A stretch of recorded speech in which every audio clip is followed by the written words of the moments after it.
अति प्राचीन काल की बात है। द्रविड़ देश में एक पांडव वंशी राजा राज्य करते थे। उनका नाम था राजा इंद्रद्युम्न। वे भगवान विष्णु के परम भक्त थे। वे भगवान की आराधना में ही अपना अधिक से अधिक समय व्यतीत करते थे। यद्यपि उनके राज्य में सर्वत्र सुख शांति थी, प्रजा प्रत्येक रीति से संतुष्ट थी, तथापि राजा इंद्रद्युम्न अपना समय राज कार्य को कम ही दे पाते थे। वे कहते थे कि भगवान विष्णु ही मेरे राज्य की राज्य व्यवस्था करते हैं, अतः वे अपने इष्ट परम प्रभु की आराधना में ही दत्तचित्त रहते थे। राजा इंद्रद्युम्न के मन में आराध्य आराधना की लालसा उत्तरोत्तर बढ़ती ही गई। इस कारण वे राज्य को त्याग कर मलय पर्वत पर रहने लगे। उनका वेश तपस्वियों जैसा था। सिर के बाल बढ़ाकर जटा के रूप में हो गए थे। वे निरंतर परब्रह्म परमात्मा की आराधना में तल्लीन रहते। उनके मन और प्राण भी श्री हरि के चरण कमलों में मधुकर बने रहते। इसके अतिरिक्त उन्हें जगत की कोई वस्तु नहीं सुहाती। उन्हें राज्य, कोश, प्रजा तथा पत्नी आदि किसी प्राणी या पदार्थ की कोई स्मृति नहीं होती। एक बार की बात है, राजा इंद्रद्युम्न प्रतिदिन की भांति स्नान आदि से निवृत्त होकर सर्वसमर्थ प्रभु की उपासना में तल्लीन थे। उन्हें बाहर जगत का तनिक भी ध्यान नहीं था। संयोगवश उसी समय महर्षि अगस्त्य अपने समस्त शिष्यों के साथ वहां आ पहुंचे, लेकिन न पैर छुए, न आओ भगत की, न कोई स्वागत किया।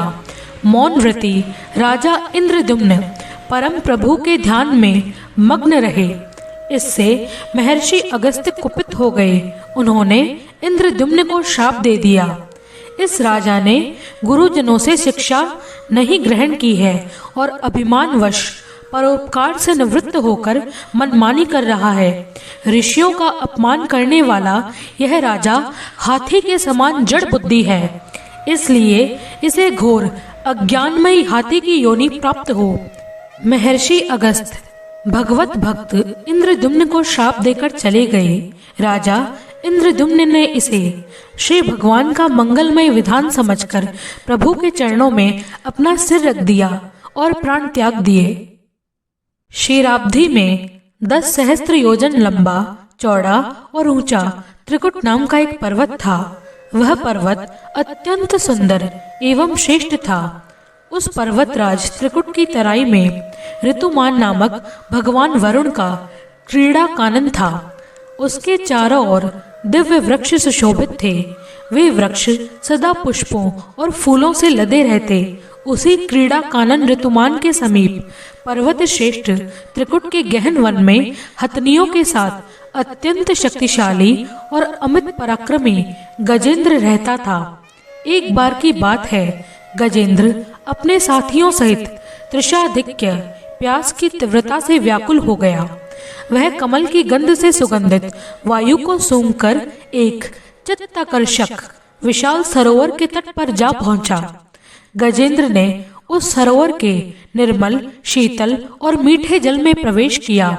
पहले तो उसने जल को पीकर अपनी तृषा बुझाई, फिर जल में स्नान कर अपना श्रम दूर किया।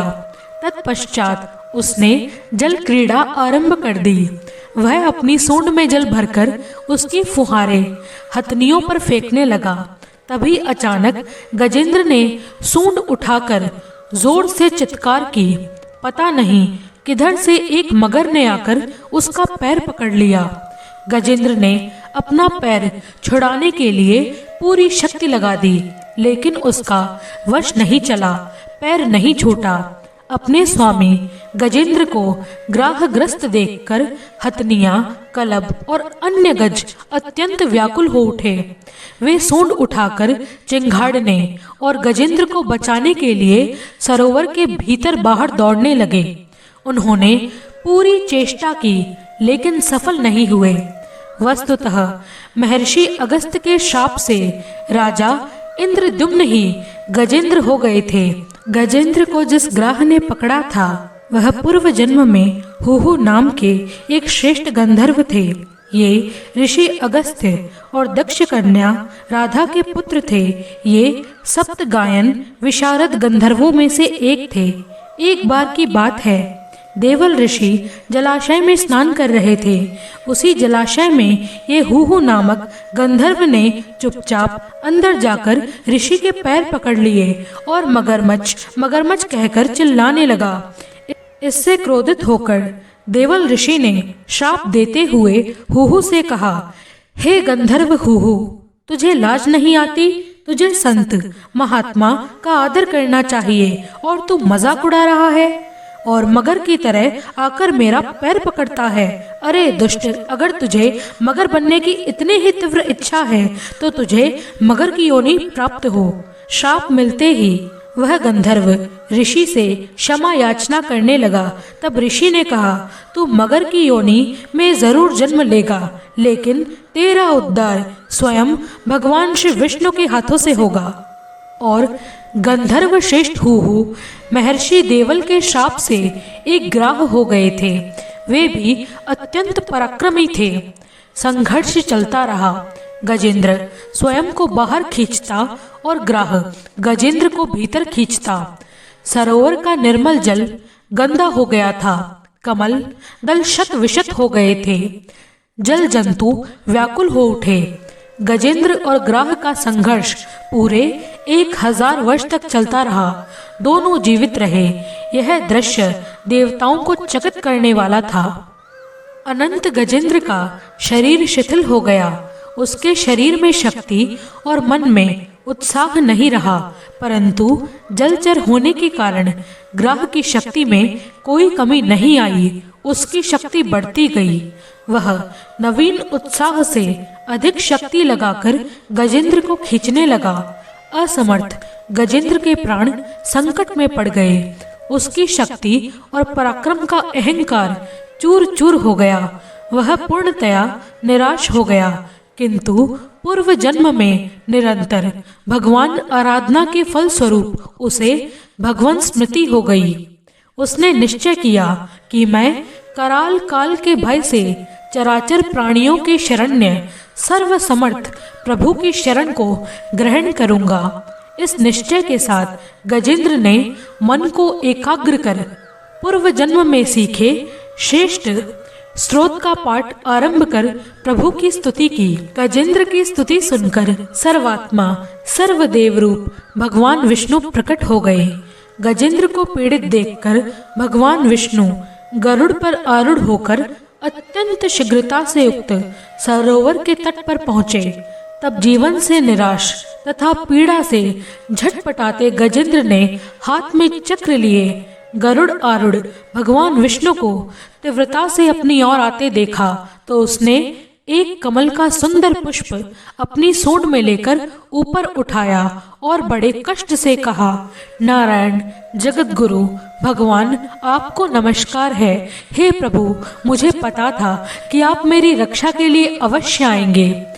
गजेंद्र को अत्यंत पीड़ित देखकर भगवान विष्णु गरुड़ की पीठ से कूद पड़े और गजेंद्र के साथ ग्राह को भी सरोवर से खींचकर बाहर ले आए और तुरंत अपने तीक्ष्ण चक्र से ग्राह का मुंह फाड़कर गजेंद्र को मुक्त कर दिया।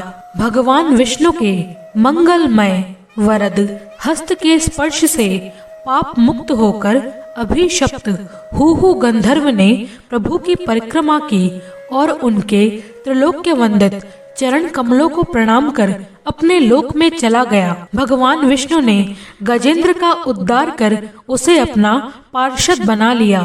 गंधर्व सिद्ध और देवगण उनकी इस लीला का गायन करने लगे। गजेंद्र की स्तुति से प्रसन्न होकर भगवान विष्णु ने सबके समक्ष कहा, प्यारे गजेंद्र, जो लोग ब्रह्म मुहूर्त में उठकर तुम्हारी की हुई स्तुति से मेरा स्तवन करेंगे, मैं उन्हें मृत्यु के भय से बचाकर बुद्धि का दान करूंगा। यह कहकर भगवान विष्णु ने पार्षद रूप गजेंद्र को साथ लिया और गरुड़ आरूढ़ होकर अपने दिव्य धाम को चले गए।